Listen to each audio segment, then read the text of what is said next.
그런 일들을 하기 위해서는 국제기구에 가야 하고, 국제기구에 가기 위해서는 또 불어를 또 전공하는 학과를 선택해서 대학을 가기도 했습니다. 프랑스 파리에 있는 OECD에 가서 인턴도 하고 학교를 마치고 코이카에 들어가게 됐고, 제가 오바마를 만나긴 했지만 저는 어렸을 때 해외에서 이렇게 오랜 기간 살아본 적이 없는 그 순수 국내파이기도 하고, 한 60-70% 정도만 알아듣는 수준? 정말 밑바닥에서부터 정말 시작을 한다 하더라도 관련된 직업을 갖고 그 자기가 좋아하는 일 영역에서는 어느 정도 실력도 갖추고 더 노력을 해서 준비만 더 많이 된다면 그 여러 기회들이 찾아올 때 좀 제가 도전할 수 있게 했던 원동력이 되었던 것 같고. 안녕하세요. 저는 이주 근로자를 포함해서 금융 소외계층이라고 불리우는 분들을 위해서 더 나은 금융 서비스를 어떻게 하면 더 제공할 수 있을지 항상 고민하고 있는 임한나라고 합니다.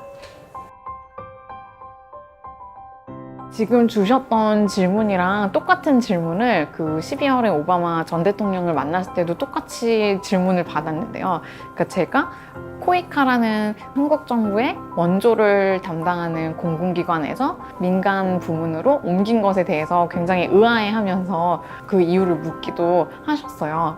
코이카는 이제 한국 정부의 무상원조 사업을 담당하는 기관이고, 저에게 역량보다 더 많은 권한도 주어지고 이래서 많은 경험들을 하고 배워볼 수 있었던 5년이었습니다. 뒤편의 3년 동안은 뭔가 사업을 정말 기획하는 일들을 많이 하면서 민간 기업 없이는 개발도상국을 도와주는 일이 조금 정말 불가능할 수 있다는 생각도 많이 들었고, 저희가 원조 사업하면 뭐 학교를 지어주거나 병원을 지어주는 일, 이렇게 교육 보건이라는 원조의 약간 정통적인 영역을 생각을 하다가 그때 당시에 업무적으로도 신사업 영역을 약간 그러니까 찾는 일을 하면서 금융 서비스에 대한 접근성을 높이는 그런 원조 사업 영역이 있다는 새로운 점도 발견을 했고, 그리고 또 코이카에서는 원조 사업을 뭔가 실행하는 단계에서 일은 할 수 있었지만 그 제가 기획한 사업의 결과물이 특히 제가 출장 다니면서 많이 봤던 네팔 산골 지역에 있던 흙바닥에서 이렇게 놀고 있던 어린 아이들한테까지 그런 원조 사업의 결과물이 직접적으로 전달되는 것을 체감하는 게 많이 어려웠던 부분이 5년 차가 됐을 때 많이 고민이 되고 갈등이 되는 지점이기도 했습니다. 이제 그러한 일련의 과정 속에서 센트비라는 기업을 이제 저도 더 알게 되고 이제 대표님도 만나게 되고 하면서 더 제가 이 일을 공공부문에서뿐만 아니라 민간기업 안에서도 제가 할 수 있는 역할과 기능이 있을 수 있겠다. 좀 더 개발도상국 사람들에게 직접적으로 어떤 효과를, 그다음에 어떤 혜택을 줄 수 있는 서비스를 제공할 수 있다는 점이 가장 끌려서 이곳에 오게 되었습니다.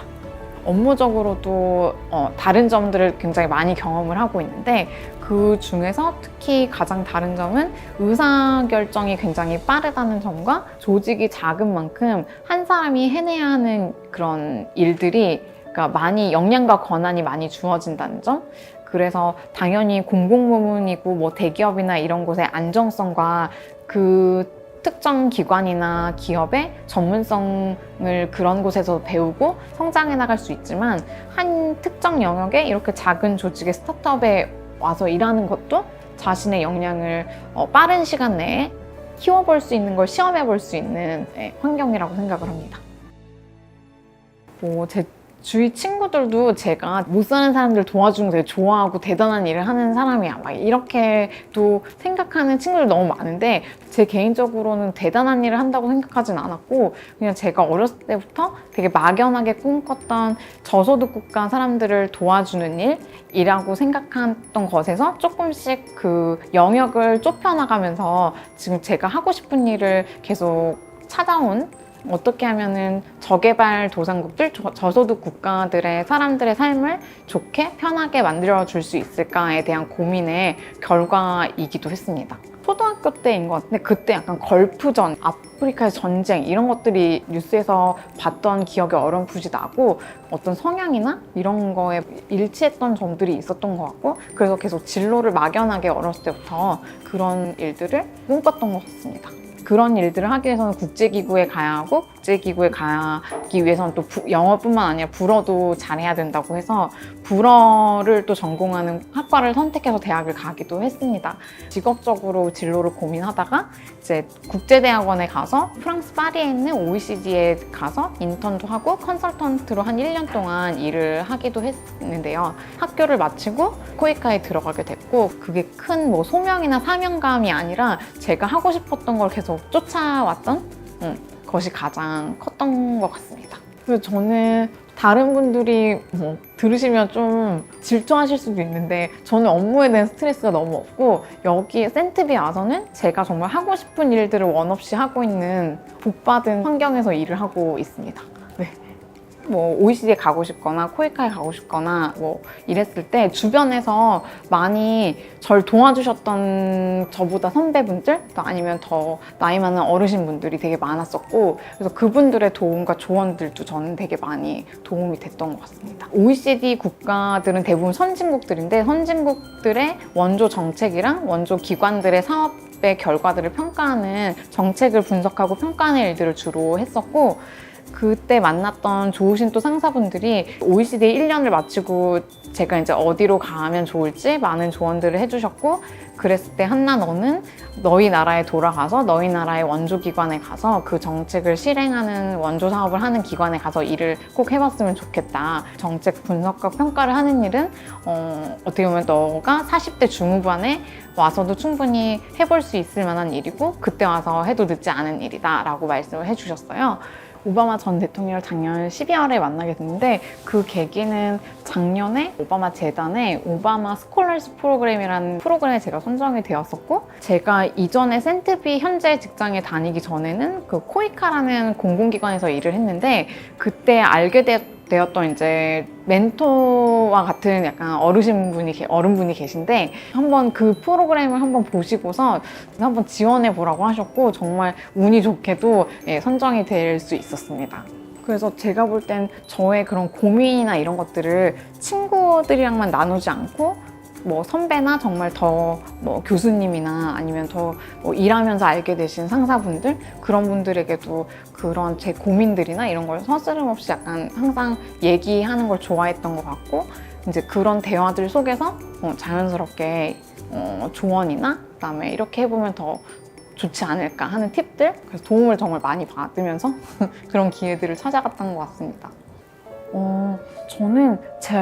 저의 멘토분은 제가 일부러 뭔가 찾아 나섰다기보다 진심을 다해서 일을 하다 보면 그냥 저의 좋은 면들이 약간 이렇게 발현되는 것 같고, 그런 부분들을 알아봐 주시는, 저보다 인생을 먼저 사셨던 분들이 이 사람이 조금 더 이 길을 갈 때 도움을 주고 싶다 하는 부분들에서 그런 멘토분들의 도움도 정말 많은 도움이 되고 있는 것 같습니다.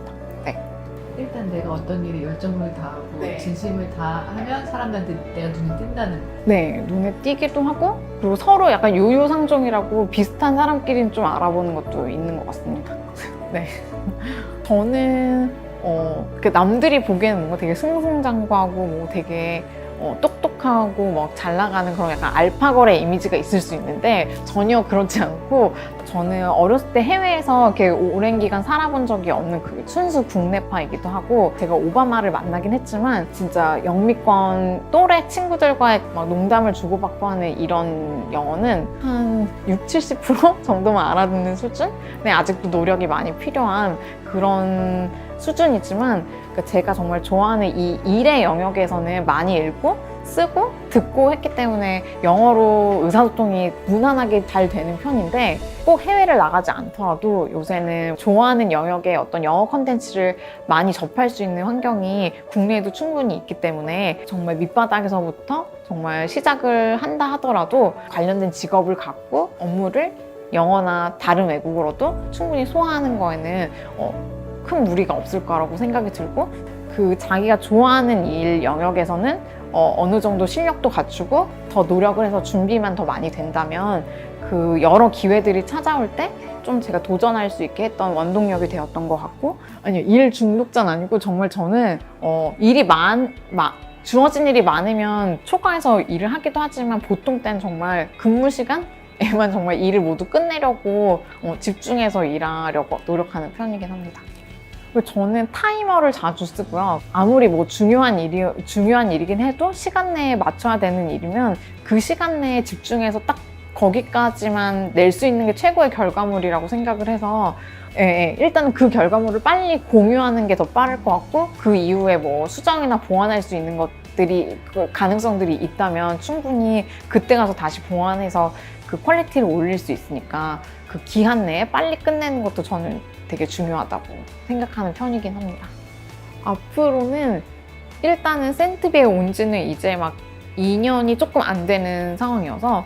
센트비에서 더 많은 걸 해보고 싶고, 그다음에 이주 근로자뿐만 아니라 저희가 또 금융 소외계층이라고 볼 수 있는 이제 중소기업 분들, 그다음에 초소형 기업들 혹은 소상공인들을 위한 해외 송금 서비스 영역까지도 여러 많은 그런 일들을 해보고 싶고, 그래서 지금은 센트비에 아까 말씀드린 것처럼 업무에 대한 스트레스도 정말 없는 편이고 하고 싶은 일을 원 없이 하고 있는 편이라 여기가 평생 직장이 됐으면 좋겠다라는 생각도 가지고 있고, 한편으로는 다시 예전 직장인 코이카의 그 민간 부문의 경험을 가지고 다시 공공 부문으로 가서 그곳에 새로운 좀 분위기를 불어넣어주는 사람이 돼보고도 싶고, 혹은 아예 개발도상국의 국제기구 현지 오피스에 가서 현장에서 일해보고 싶은 생각도 있고, 여러 가지 가능성들을 열어두고 있습니다. 누구나가 약간 꿈을 가지고는 있지만 그 꿈을 약간 쫓아가는 과정에서 좀 뭐 사회적인 기대, 안정성 이런 것들 때문에 그 꿈을 조금 비껴나가서 다른 방향을 선택하는 경우들이 많은 것 같은데요. 저도 그러한 경험들을 겪었고, 특히 코이카에서도 계속 있었더라면 좋은 일들을 하고 보람된 일들을 할 수 있었겠지만 안정성을 뒤로 하고 다른 것을 도전해 보면서 더 제가 원하던 바를 만질 수 있는 영역에 도달하게 되었고, 제가 꿈꾸는 바에 더 가까이 와닿아 있는 것도 같습니다. 그래서 어떻게 보면 청년분들은 지금 제가 약간 성장했던 때보다는 어떻게 보면 더 어려운 시기를 약간 거치고 계시긴 하지만 더 혁신적이고 창의적인 분들이시기도 하시니까 조금 더 그런 사회적 편견이나 고정관념에선 좀 탈피해서 자기가 정말 할 수 있는 거, 하고 싶은 것을 쫓아가는 약간 지구력, 그다음에 끈기 아니면 좀 고집 같은 걸 부려봐도 좋지 않을까. 그게 더 사는 세상을 더 풍성하게 만들 수 있을 것도 같다고 생각합니다. 저의 이러한 일련의 과정들과 선택들이 여러분들에게도 많은 영감을 주는 그런 하나의 사례가 되었으면 좋겠습니다. 감사합니다.